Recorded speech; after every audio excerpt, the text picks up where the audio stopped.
दे रहा है ना ये नातियारों के, वो पक्का उत्तर प्रदेश का बंदा है, मैं बता रहा हूं 100% यूपी का आदमी है वो। कैसे? प्रलय, प्रचंड, ये हिमाचल उत्तराखंड, इसको आना ही आना है।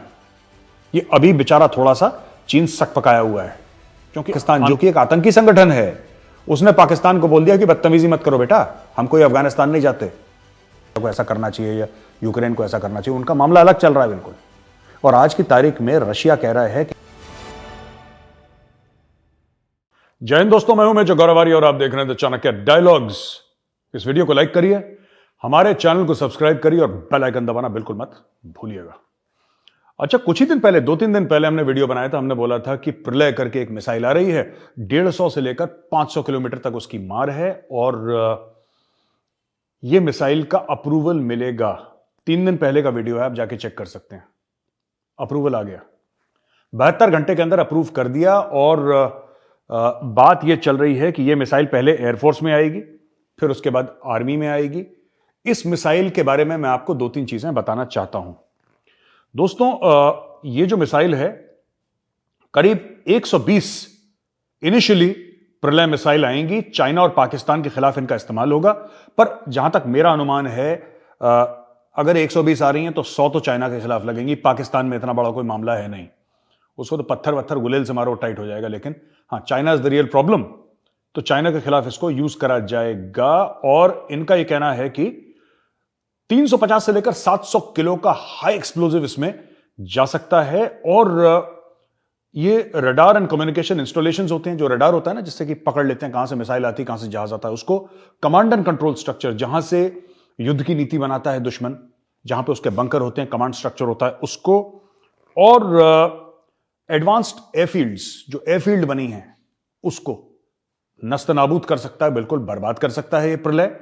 और प्रलय के बारे में यह कहा जा रहा है कि the advance missile has been developed to defeat interceptor missiles, यानी कि जब आप अपनी मिसाइल छोड़ेंगे तो दुश्मन आपकी मिसाइल को मारने के लिए अपनी मिसाइल छोड़ेगा, राइट, इसको बर्बाद करने के लिए।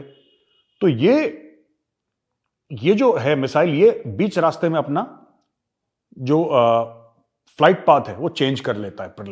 प्रलय को ऐसे बनाया कि जैसे ये मिसाइल यहां से दुश्मन की मारने की ऐसे चल रहा है तो साइड में हट जाएगा और अपने टारगेट में जाके लगेगा।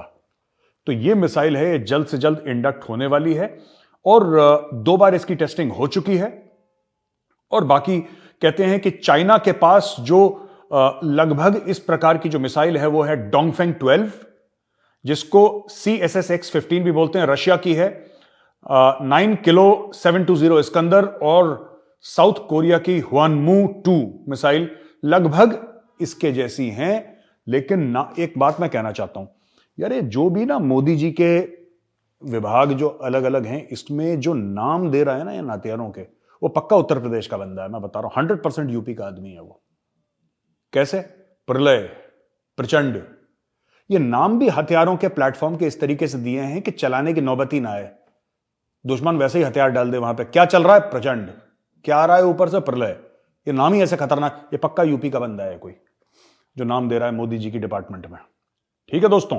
अच्छा, ये एक तो मैंने आपको अभी प्रलय के बारे में बताया। दूसरी चीज जो है कि भाई चीन, अचानक चीन के सुर बदल गए और चीन के जो फॉरेन मिनिस्टर हैं वांग यी, वो कहते हैं कि जनाब भारत के साथ हम मिलकर काम करना चाहते हैं और भारत जो है उसके साथ हम अपने बातचीत से मुद्दे सुलझा लेंगे। वांग यी का यह कहना है, मैं पढ़ के बताता हूं कि China and India have maintained communication through the diplomatic and military to military channels, and both countries are committed to upholding stability in the border areas. We stand ready to work with India in the direction towards safety and sound growth of China-India relations. सब झूठ, सब मक्कारी, सब fraud, सब 420, सब फरेब। दोस्तों, चीन आज की तारीख में, चीन की हो रही है कुटाई। अंदर लाखों दर लाखों की तादाद में लोग एक एक दिन कोविड पॉजिटिव हो रहे हैं और हजारों की तादाद में रोज लोग मर रहे हैं चाइना में। चाइना में फिर से मैन्युफैक्चरिंग बंद हो गई है, इसलिए चीन, जिसको कहते हैं ना कि शांति के कबूतर उड़ा रहा है, यह चीन जो कुछ हफ्ते पहले कुछ हफ्ते पहले तवांग आ गया था ना लड़ने के लिए, फिर हमारे सिख भाइयों ने इनकी आरती उतारी थी वहां पे पब्लिकली, और पहले भी आरती उतार चुके हैं। पहले वाले का वीडियो तो आपने देख ही चुके हैं आप, जिसमें हमारे सिख भाइयों ने इनकी बिल्कुल प्रॉपर खातिरदारी करी थी। और उसके बाद जो आया उसका वीडियो तो आया नहीं लेटेस्ट का, लेकिन उधर भी हमारे सिख भाइयों ने अच्छी तरीके से सेवा करी इनकी, चीनियों की। ठीक है, तो ये चीनी भाग गए वहां से, लेकिन अब ये शांति की बात कर रहे हैं। और चीन, मैं कह रहा हूं कि ये दो मुंहा सांप है। ये सांप का बेटा तो सपोला ही होता है, सांप का बेटा खरगोश तो होगा नहीं, सांप का बेटा सपोला। सपोला कौन है आप जानते हैं, मैं किसको सपोला कह रहा हूं, यू नो वेरी वेल। उस बेटे की भी हरकतें ऐसी हैं, उसके बाप की भी हरकतें वैसी हैं, राइट। चीन अभी मार खा रहा है, चीन में मैन्युफैक्चरिंग बंद है, फाइनेंशियल डामाडोल हो रखा है मामला, इकोनॉमी जमीन में घुस रही है, लोग मर रहे हैं कोविड से। तो इसलिए चीन थोड़ा सा शांति हो जाए, अमन हो जाए, इन पे बिल्कुल भी भरोसा मत करना, 2 रुपए का भरोसा मत करना। मैं बता रहा हूं, बड़े ये जिसको कहते हैं ना दो मुंहा सांप, मैं बार बार ये वर्ड यूज कर रहा हूं, दो मुंहा सांप है, ये फिर डसेगा, चाइना फिर डसेगा। जिस दिन चाइना के पास, चाइना स्टेबल हो गया, फिर वो आएगा लाइन ऑफ एक्चुअल कंट्रोल पे। ये 100% आप लिख के ले लीजिए, आज मैं बता रहा हूं, मैंने जगह भी बता दी, मैं कई बार बोला ये उत्तराखंड भी आएगा और ये हिमाचल भी आएगा, ये 2 स्टेट बाकी हैं।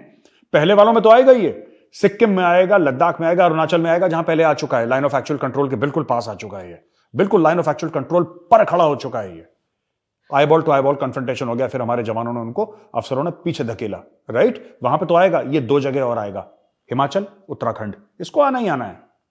ये अभी बेचारा थोड़ा सा चीन सक पकाया हुआ है, क्योंकि आंतरिक इसके मामले बड़े डामाडोल हैं। बिल्कुल भरोसा नहीं करना है, मैं तो ये कह रहा हूं कि अभी मौका है, अभी निपटाओ चीन को, वेट मत करो। जैसे ये आने की कोशिश करता, हमने तो कभी जाने की कोशिश नहीं करी। ये समय है जब चाइना अंदर से चरमरा रहा है, अपना एक डिवीजन, इन्फेंट्री का डिवीजन अंदर भेज दो चाइना के, कि बोलना बाबूजी राम राम कहने आए थे आपको, अंदर भेज दो, जाके जम जाओ वहां पे। मैं बता रहा हूं चीनियों के साथ यही करना चाहिए। आज की तारीख में वो मुश्किल में है, ये काम कर दो।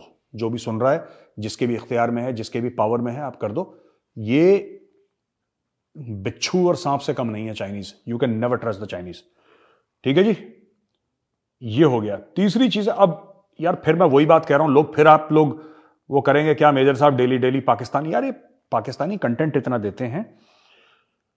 15 लोग घायल हो गए, लेटेस्ट खबर है, 15 लोग घायल हो गए पाकिस्तान में, बलूचिस्तान में 5 अलग अलग जगह ग्रेनेड ब्लास्ट हो गए, 15 लोग घायल हो गए। जब तक ये वीडियो आपके सामने आएगा पता नहीं, कुछ तो चल लिए होंगे बीच में, 15 में से कुछ बच गए होंगे, मुझे नहीं पता, पर इसमें से कुछ ना कुछ तो ऑफ होंगे ही होंगे, क्योंकि ग्रेनेड का ब्लास्ट है, खास दायरे में घातक सिद्ध होता है, खास उसका एक रेडियस होता है जिसमें ग्रेनेड का ब्लास्ट घातक सिद्ध होता है। 5 अलग अलग जगह एक ही दिन में, दोस्तों एक ही दिन में पाकिस्तान में निपटा दिया बलोचों ने। मुझे लगता है गंगा जी में नहा के पड़ गए पीछे पाकिस्तानियों के। अब ये रोज ठोक रहे हैं, इनको रोज ठोक रहे हैं। आप लोग कहते हैं रोज मैं खबर, आपको खबरें भी एक जैसी लग रही होंगी मेरी, कि कल भी तो बोला था बलोचिस्तान में, परसों भी तो मेजर साहब बोला था बलोचिस्तान में, उसके 4 दिन पे। अब मैं क्या करूं, इसमें मेरी कोई गलती नहीं। अगर बलोच डेली के डेली नहा धो के पूजा पाठ करके डेली इनकी आरती उतार रहे हैं, it is not my fault. मैं तो आपको खबर दे रहा हूं, ये रोज ठोक रहे हैं। देखो एक और खबर है, ये कप्तान को निपटा दिया, ठीक है, ये अलग एक्शन है, ये 5 वाला अलग है, ये अलग है। एक कप्तान को निपटा दिया, इसमें कैप्टन फहद, लांस नायक इम्तियाज, सिपाही असगर, सिपाही मेहरान और सिपाही शमून, इनको निपटा दिया, जान से मार दिया इनको। अलग अलग ब्लास्ट करे, आईईडी के धमाके करे, इंप्रोवाइज एक्सप्लोजिव डिवाइसेस के, और इनको निपटा दिया।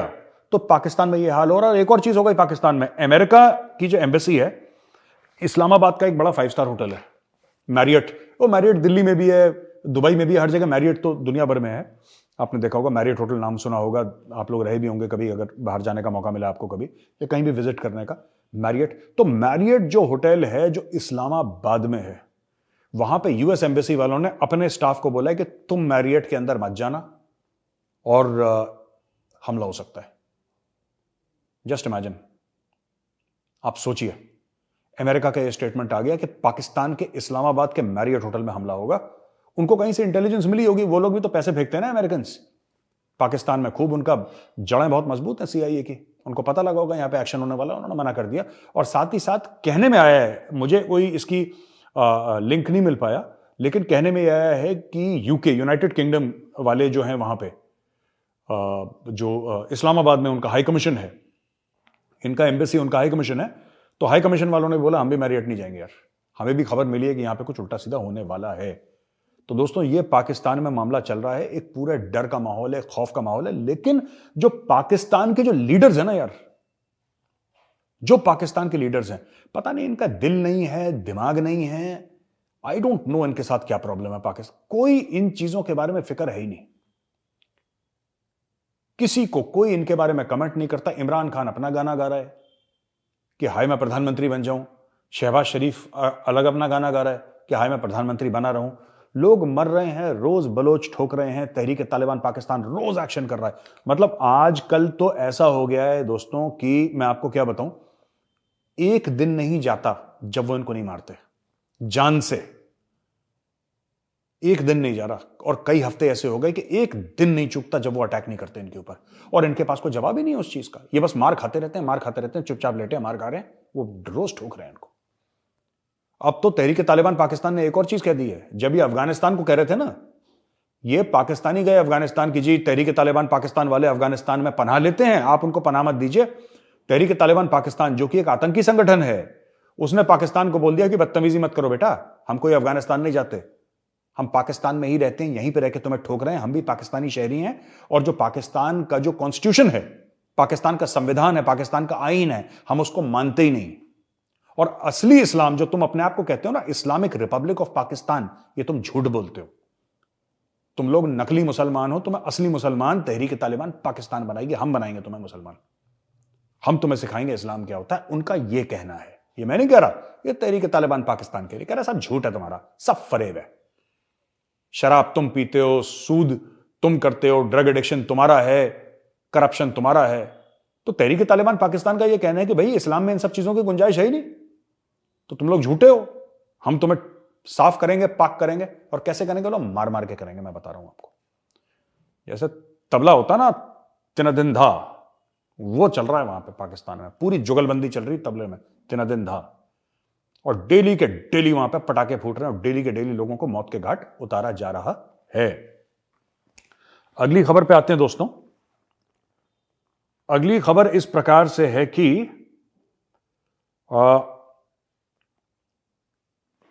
चाइना ने बोला है कि अब देखिए ना, ये इंडिया से अब प्यार मोहब्बत की बातें कर रहा है और ताइवान पे चढ़ दौड़ा है, क्योंकि दोनों जगह एक साथ नहीं लड़ सकता चाइना। अब कह रहा है कि हम स्ट्राइक ड्रिल्स करेंगे, यानी कि एक्सरसाइजेस कर रहे हैं ताइवान के आसपास, क्योंकि ताइवान ऐसे बीच में है और इधर चाइना है उसके ऊपर। तो चाइना कह रहा है यहां पे पूरे एरिया में हम लोग एक्सरसाइजेस करेंगे, और एक्सरसाइजेस करने के बाद हम ताइवान पे दबाव डालेंगे। अब वो इंडिया की तरफ से उनकी नजर फिलहाल हट गई है, राइट? इंडिया की तरफ से उनकी नजर हट गई है, क्योंकि वो ताइवान के ऊपर दबाव डालना चाहते हैं। इसलिए मैं कह रहा हूं, इनके फरेब में मत आना, कभी इनके फरेब में मत आना। बहुत बड़े दो मुंहा सांप हैं ये लोग, ठीक है? बहुत बड़े दो मुंहा सांप हैं, बहुत बड़े बिच्छू हैं। ये तब डंक मारेंगे जब आप इनको गले लगाओगे ना, जब आप भरोसा कर लोगे इनके ऊपर, हिंदी चीनी भाई भाई करके, ये तब आपको डंक मारेंगे। ये देखो, ये खबर निकल के आई है ताइवान को, ये यहां पे इसलिए चुप हैं, अंदर से मार पड़ रही है और ताइवान को इन्होंने हूल देनी है। अभी ताइवान को हूल देंगे, फिर थोड़े समय के बाद जब इनका अंदर का मामला ठीक हो जाएगा, भारत फिर से, ये चीन शांति नहीं चाहता, ठीक है? ये हो गया। अब हम आते हैं यहां पे, एक बड़ी इंटरेस्टिंग ये खबर है कि पुतिन ने बोला है कि हम हर तरीके से नेगोशिएट करना चाहते हैं कि लड़ाई खत्म हो जाए यूक्रेन की।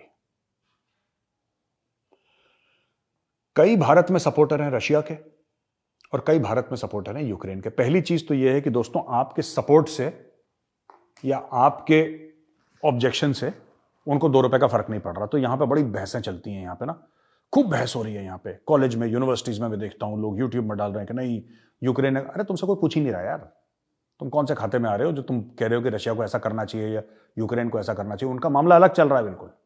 और आज की तारीख में रशिया कह रहा है कि हम शांति चाहते हैं। रशिया ने अटैक करा 22 या 23 फरवरी को शायद अटैक करा था, if I am not mistaken, या 24 फरवरी को अटैक करा था रशिया ने इसी साल। अब रशिया हांफना शुरू कर दिया। क्यों? ऐसा क्यों हुआ? रशिया ने ऐसा स्टेटमेंट क्यों दिया? पुतिन ने ऐसा स्टेटमेंट क्यों दिया? पुतिन ने ऐसा स्टेटमेंट इसलिए दिया दोस्तों क्योंकि ज़ेलेंस्की गया अमेरिका और अमेरिका ने $47 बिलियन 47 अरब डॉलर का कमिटमेंट कर दिया इनको पेट्रियट मिसाइल्स। ये तो लड़ते रहेंगे।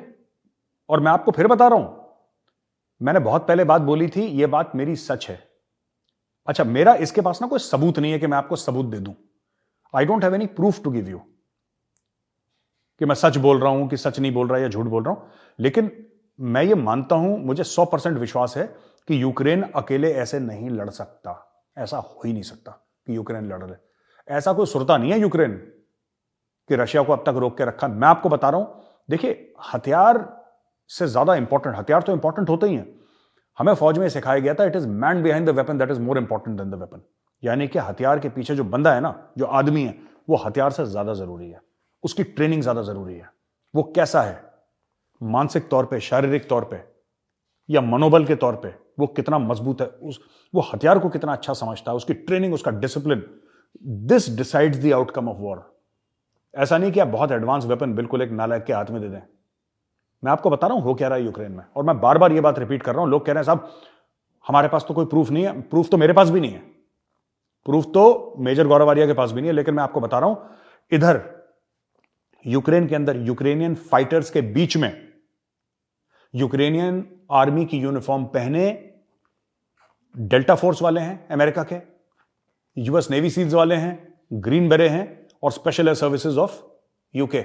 ये सब लोग हैं दूसरी वर्दी पहन के, इनको डायरेक्ट कर रहे हैं, इनको गाइड कर रहे हैं, इनको एडवाइस कर रहे हैं। दोस्तों, ऐसा है कि कितने भी बहादुर हो यूक्रेनियन, कितने भी 30 मार खान हो, रशिया की फौज इतनी बड़ी है कि निगल जाती है अभी तक। रशिया को ये ठोक कैसे रहे हैं? 1000, 1500, 2000 से ऊपर इन्होंने रशिया के टैंक बर्बाद कर दिए। किसने सिखाया यूक्रेन को? यूक्रेन ने ऐसी कौन सी जबरदस्त लड़ाइयां लड़ी हैं दशकों तक, दिहाइयों तक, कि वो इतने बड़े भैया सुरमा बन गए कि रूस को ठोक रहे हैं। ये हो कैसे रहा है? उनकी टैक्टिक्स इतनी बढ़िया कैसे हो गई? उनकी स्ट्रेटेजी इतनी अच्छी है कि मैं आपको बता रहा हूं, अमेरिका और यूके यानी कि इंग्लैंड, ग्रेट ब्रिटेन, उनको सिर्फ हथियार नहीं दे रहे, उनको सिर्फ टेक्नोलॉजी नहीं दे रहे, उनको मैन पावर भी दे रहे हैं। और वो मैन पावर वो नहीं है कि उनकी फौजें आ गई और उनके साथ मिलकर रूस से लड़ रही हैं ना, मैं ये नहीं कह रहा। मैं कह रहा हूं कि इनकी जो स्पेशल फोर्सेस हैं वो इनको गाइड कर रही हैं, वो उनको ट्रेन कर रही हैं, वो उनको एडवाइस कर रही हैं। और जब यूक्रेनियन मिशन में जाते हैं तो उनके साथ, उनकी एक टीम में 2-3 बंदे स्पेशल एयर सर्विस के, 2-3 बंदे यूएस नेवी सील्स के या डेल्टा फोर्स के या ग्रीन बेरे के साथ में जा रहे हैं, उनको गाइड कर रहे हैं, उनको एडवाइस कर रहे हैं, उनको बता रहे हैं अब तुम ये करो, अब तुम ये करो। इसलिए रूस का गला सूख रहा है और इसलिए पुतिन ये बोल रहा है कि साहब ये हम तो चाहते हैं, बस यूक्रेन नहीं चाहता, हम तो चाहते हैं कि, अब वो कह रहा है कि हम किसी से भी बात करने को तैयार हैं, बस हम किसी से भी बात करने को तैयार हैं। इसलिए दोस्तों यूक्रेन ये कह रहा है कि हम लड़ते रहेंगे, हमें आप पैसा दो, हम लड़ते रहेंगे। और रूस कह रहा है कि भाई हम किसी से भी बात करने को तैयार हैं, ये लड़ाई कम से कम तो खत्म करो, किसी भी तरीके से लड़ाई खत्म करो, आगे बढ़ो। अब हम चाहते हैं कि हम किसी से भी बात करने को तैयार हैं, किसी से मतलब किसी से भी दुनिया में। और मुझे ऐसा लगता है कि इसमें भारत का ही बहुत बड़ा रोल है, क्योंकि भारत की दोनों से बनती है, यूक्रेनियन भी दोस्त है और रूस तो है ही हमारे खैर पुराने दोस्त। दोस्तों, ये आज का वीडियो यहीं पे खत्म होता है। इस वीडियो को देखने के लिए बहुत बहुत धन्यवाद। इस वीडियो को लाइक करिए, हमारे चैनल को सब्सक्राइब करिए और बेल आइकन दबाना बिल्कुल मत भूलिएगा। जय हिंद, भारत माता की जय।